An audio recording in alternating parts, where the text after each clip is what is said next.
Hare Krishna. Please accept my humble obeisances, Al Krishna Prabhupada. So for at least next 15 days, we'll have a class like this. I'll record it and Abhishek Prabhu will upload it on YouTube and you all can listen because I'm in Poland and time difference here is not that much that I can give class for you guys in the morning. Anyway, continuing with the discussion on Srimad Bhagavatam, second canto, ninth chapter, answers by citing the Lord's version, text number 30 onwards. So Brahmaji is further praying to the Lord as follows. Yavat sakha sakhyo riveshate kritaha praja visarge vibhajami bhojanam aviklavaste parikarmani sthito mame samun madho ajamaninaha. O my Lord, the unborn, you have shaken hands with me just as a friend does with a friend, as if equal in position. I shall be engaged in the creation of different types of living entities, and I shall be occupied in your service. I shall have no perturbation, but I pray that all this may not give rise to pride, as if I were the Supreme. So this is Brahmaji's prayers. Even before also previous chapters, we see when Brahmaji was speaking with Narad Muni asked him the questions about the creation. If Brahmaji did the creation, and Brahmaji clearly said he didn't do, and whatever he did, it was by the mercy of Krishna. And before saying that, he prayed to the Lord. Wonderful prayers. And again, Brahmaji is praying that I shall not become proud of whatever I'm going to do, whatever service I'm going to do, because you have shaken my hands just a friend does with a friend. Lord Brahma is definitely situated in the humor of friendship with the Lord. Every living entity is eternally related with the personality of Godhead in one of the 5 different transcendental humors, namely, or humors actually means mellows, rasa. Shant, namely Shant, Dasya, Sakhya, Vatsalya, and Madhurya. We have already discussed these 5 kinds of humors in relationship with the personality of Godhead. It's clearly exhibited herein that Lord Brahma is related to the personality of Godhead in the transcendental humor of friendship. Because here he is saying you shook hands with me just like a friend does. A pure devotee may be related with the Lord in any one of the transcendental humors, even in the humor of parenthood. But the devotee of the Lord is always a transcendental servitor. A devotee of the Lord is always a transcendental servitor. So it could be any rasa. Shantras, Dasiraks, obviously it has service to the Lord. But even Sakhya, Vatsalya, and Madhurya, the principle is of service. Even Srimati Radharani always feels she is a servant of Krishna. All the Lakshmis in Vaikuntha Loka, they always feel they were servants of Narayan. No one is equal to or greater than the Lord. That is a version of Bhagavad Gita. Brahmaji, although eternally related with the Lord in the transcendental humor of friendship, and although interested with the most exalted post of creating different grades of living entities, is still conscious of his position that he is neither the Supreme Lord nor supremely powerful. It is possible that some extremely powerful personality within or without the universe may sometimes show more power than the Lord himself. See, Brahmaji, first person of the universe, most powerful person in this universe, obviously after Krishna or Vishnu. And he does wonderful service of doing the creation on behalf of the Lord. But still, he knows he's not as powerful as the Lord. So that point we have to bring into our consciousness. Brahmaji is our founder Acharya of our Sampradaya, Brahma, the Gaudiya Vaishnava Sampradaya. And if he feels so, where should we be? But We always say, okay, Krishna is the supreme personality of Godhead. Krishna is the most powerful person. But do we feel it? Do we believe in it? Or do we believe everything I'm doing is because of I have the capability to do, I have the capacity to do? So that misconception is what we have to get rid of. Material world, it's running because everybody thinks he is the controller.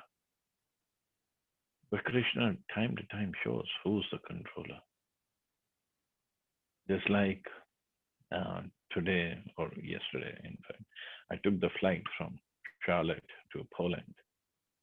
And in Charlotte, there was bad weather, inclement weather. There were thunderstorms.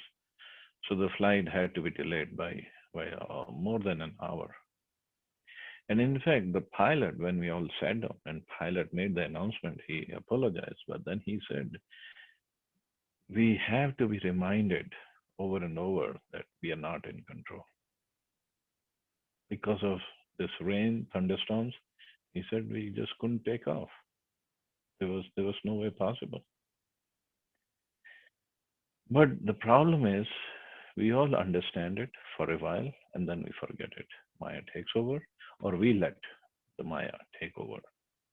And then we again the same thing. We think I'm the controller, I'm the proprietor, I'm the enjoyer. It's with all of us. We are not above it. We're not beyond it yet. That's that's a thing we have to understand. Krishna is the controller. Krishna is the powerful person, most powerful. He's doing everything, whatever he's doing.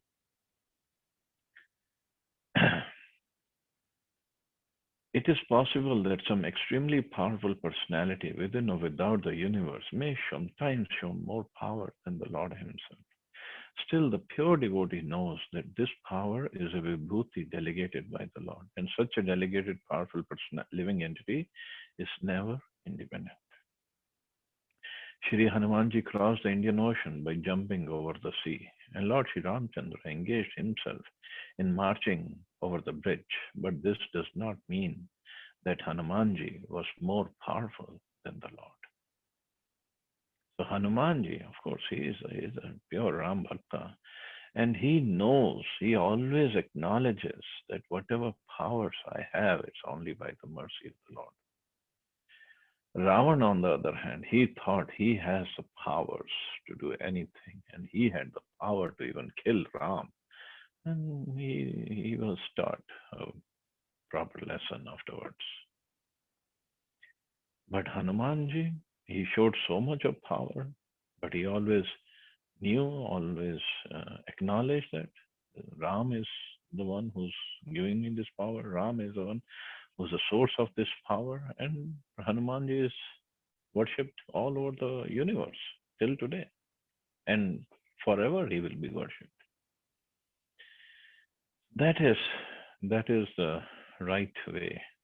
That's the right way of understanding. We don't have any powers. Sometimes the Lord gives extraordinary powers to his devotee, but the devotee knows always that the power belongs to the personality of Godhead, and that the devotee is only an instrument. The pure devotee is never puffed up like the non devotee class of men who falsely think that they are God. It is astonishing to see how a person who's being kicked by the laws of the Lord's illusory energy at every step can falsely think of becoming one with the Lord. Okay, this is about the Gyanis, but even the Karmis all over the world we see, they all think I am powerful, I am the most powerful. In the Bhagavad Gita, 16th chapter, when we come to that, we'll, we'll see that this is the mentality of the demons. They think I have power and I'll become more powerful. I'll do yajna and I'll become more powerful.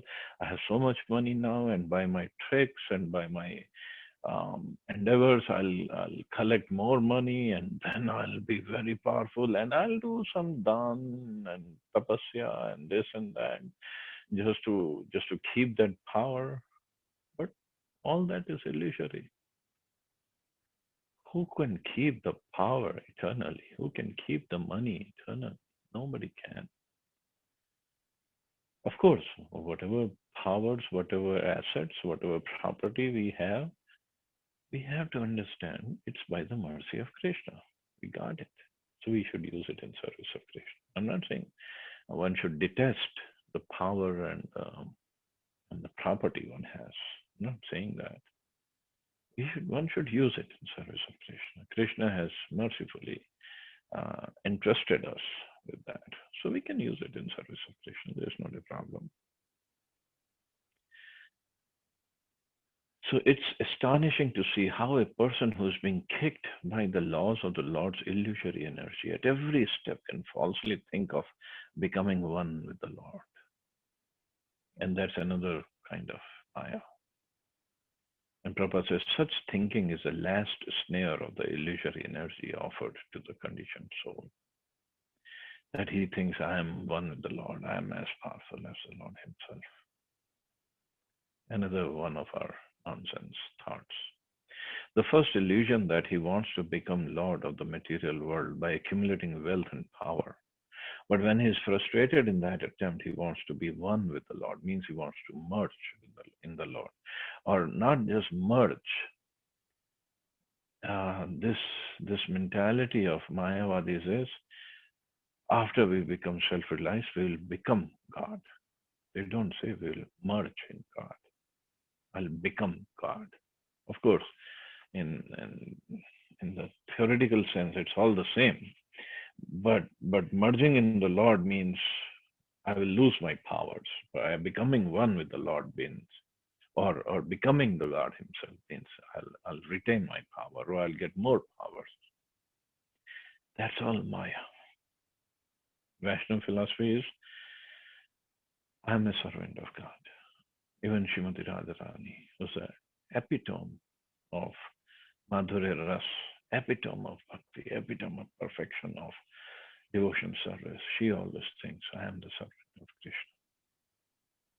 Of course, sometimes she, or many times, not sometimes, she plays a part in which she gets mad at Krishna, and she doesn't let Krishna come close to her. These are all leelas. These are all basically to enhance the love of Krishna towards her. And this actually pleases the Lord so much that she does that. In fact, when we'll come to the 10th canto of Bhagavatam and read the message that Uddhavji brought for Krishna, for the Gopis from Dwarka, message of Krishna for Gopis, and the Gopis then reply to Uddhavji. And that place is there in Vrindavan. Near Nandagaon, Uddhav Kyari is where Uddhavji gave the message to the Gopis. But the Gopis replied back to him. They didn't want to reply in Nandagaon because where Nanda Baba Yashoda Maya could come at any time. So there's a place in Vrindavan near Dhir Samir. There is a courtyard. So that is where it is said Gopis replied to Uddhavji. And of course, in Srimad Bhagavatam, it's not mentioned the names of the Gopis, but mostly it was Srimati Radharani who was replying. And her replies were like she was lamenting because she hadn't seen Krishna. Krishna had gone away, and she was saying, "Oh, because of my doing so much of man and getting so much angry with Krishna, Krishna left. So I will not commit that anger again. I'll not get angry at him again." And repenting. But so this is our mode to please Krishna at every second, every moment. And even though the mood and the mellow or the relationship is of Madhurya Ras, conjugal love, but thinking I'm a servant of Krishna. a very high mood, obviously. Shrimati Yashoda Maya also. She is, when Uddhavji talked to Yashoda Maya Nanda Baba before he talked to Gopis, Yashoda Maya was also telling Uddhav that let Allah come back. And if he thinks, if he is feeling bad that I bound him up at any time, I feel sorry, please forgive me, but let him come back. And if this is the reason he left because I bound him up and I used to chastise him, tell him I'll never do that again, but let him come back. The mood is of service only. But here, karmis and gyanis and yogis, they all think they're more powerful than Lord. And Brahma said they're being kicked by the laws of the Lord's illusory energy. They're being kicked by the laws of Maya. They're not even in Yog Maya, they're in Mahamaya.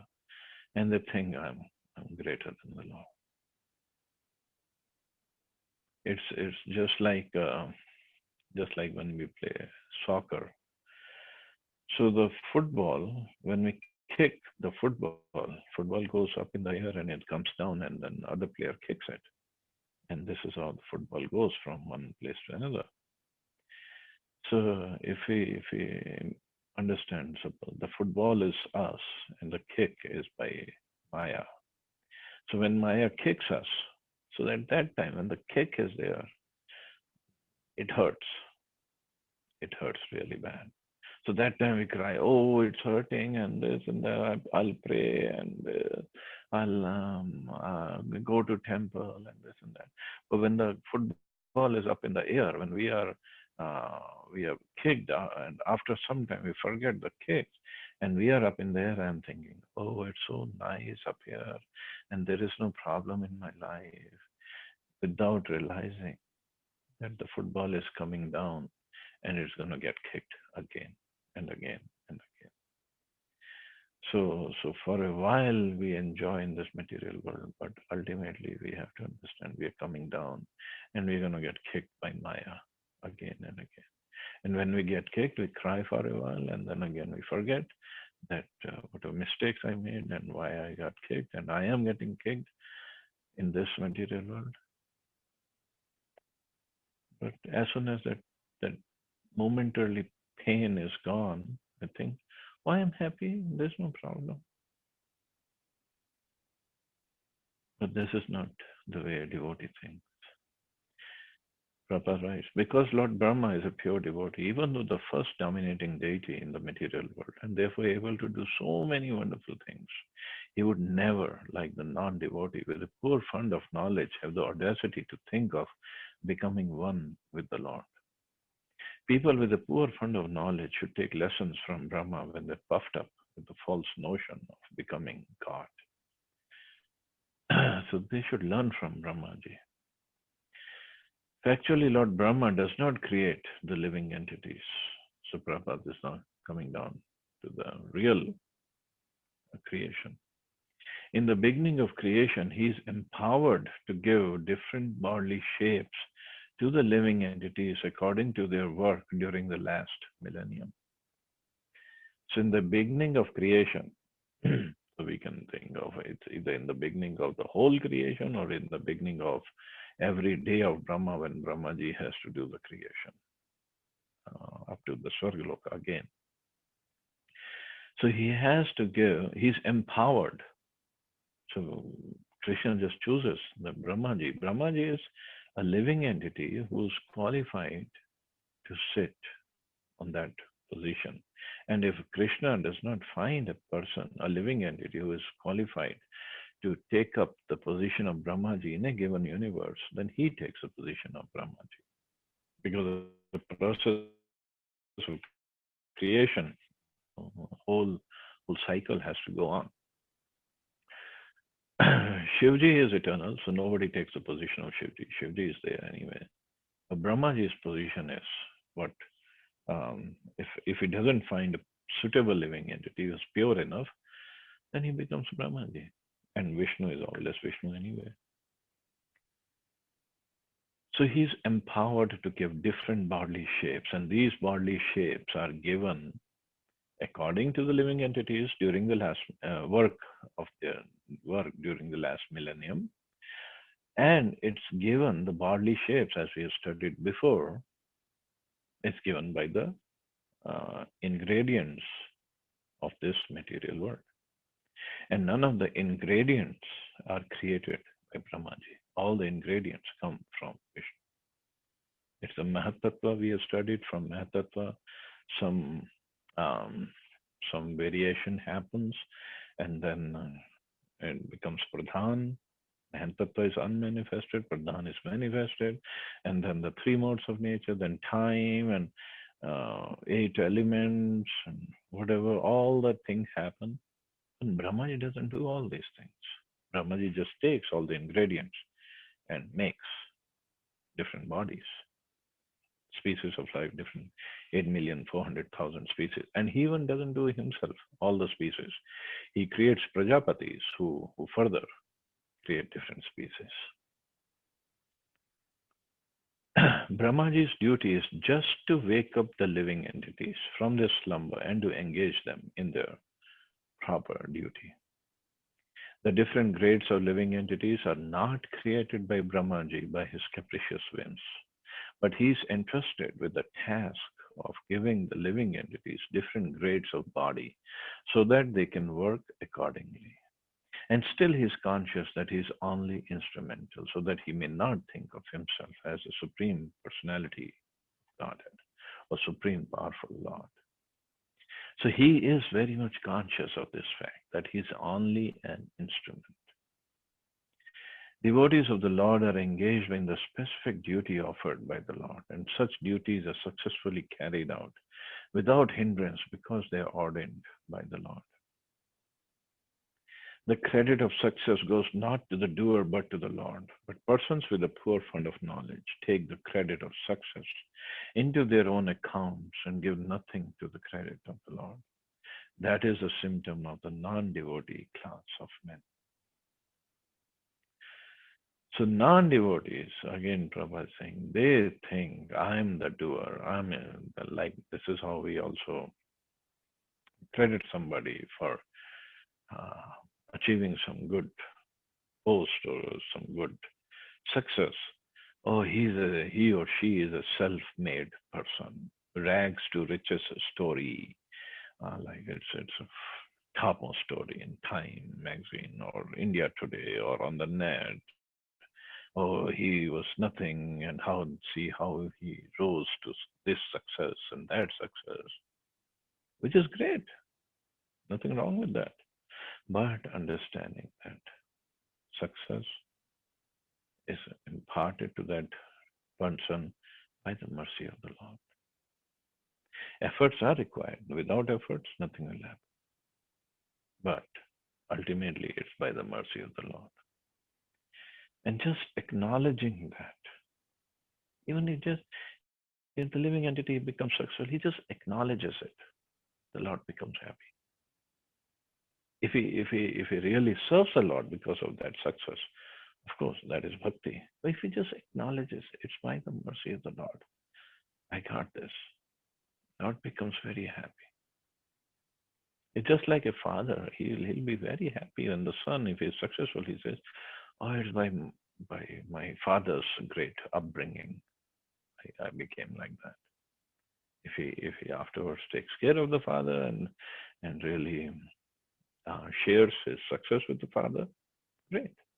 The father will be very happy. The son just acknowledges that. So similar thing we have to understand. Whatever success we have, everybody is successful to a certain degree. We have to understand it's all by the mercy of the Lord, nothing else. Prabhupada, always in his purports, in his interviews, in his talks, he never took the credit for himself. Of course, he gave all his credit to his Guru Maharaj. He said, my Guru Maharaj, he was a Vaikuntha man, so not an ordinary man. So he always gave credit to his Guru. So which is also great, which one has to understand. It's only by mercy. Of course, here Brahmaji's guru is Krishna himself. There is nobody else. Uh, but in Prabhupada's case, guru was Srila Bhaktisiddhanta Saraswati Thakur. And Prabhupada always gave credit to his guru. In fact, it's so much so that when the preaching was going on, book distribution was going on all over the world, temples were being opened up, devotees were joining left and right, and so much of things were happening. And Prabhupada would call his um, disciples, especially those disciples who joined in America, who were basically hippies before they joined Prabhupada. And Prabhupada would give them the credit. He said, "You were sent by my Guru Maharaj to help me in this mission." So he would compare his disciples who didn't know anything before they met Prabhupada. And even after meeting Prabhupada, they made so many mistakes. But he would bring them on a platform equal to his Guru, or equal to himself, that thinking, saying that they were sent by his Guru Maharaj. So that is the mood. That is the mood we have to keep when we are serving, or when we are in a day-to-day activities, day-to-day life. Also, we have to keep that mood. It's only by mercy of Krishna, only by mercy of Prabhupada, we can do any service, any activity in the service of Krishna, or in the service of society, or in the service of my family. It's only by mercy of Krishna. In fact, that is Krishna consciousness. To be conscious that only by mercy of Krishna I'm carrying out my activities. So I'll stop here. Sorry, today I only covered one verse, but hopefully we'll cover more verses. But in this chapter, uh, next 33 to 36, four verses, those are called Chatushloki Bhagavatam. They are the basis of the whole Bhagavatam. Whole Bhagavatam is given in that. Essence of Bhagavatam is in that. So we'll try to spend some more time on that when we get there. Okay, thank you all very much. Hare Krishna. Jai Srila Prabhupada.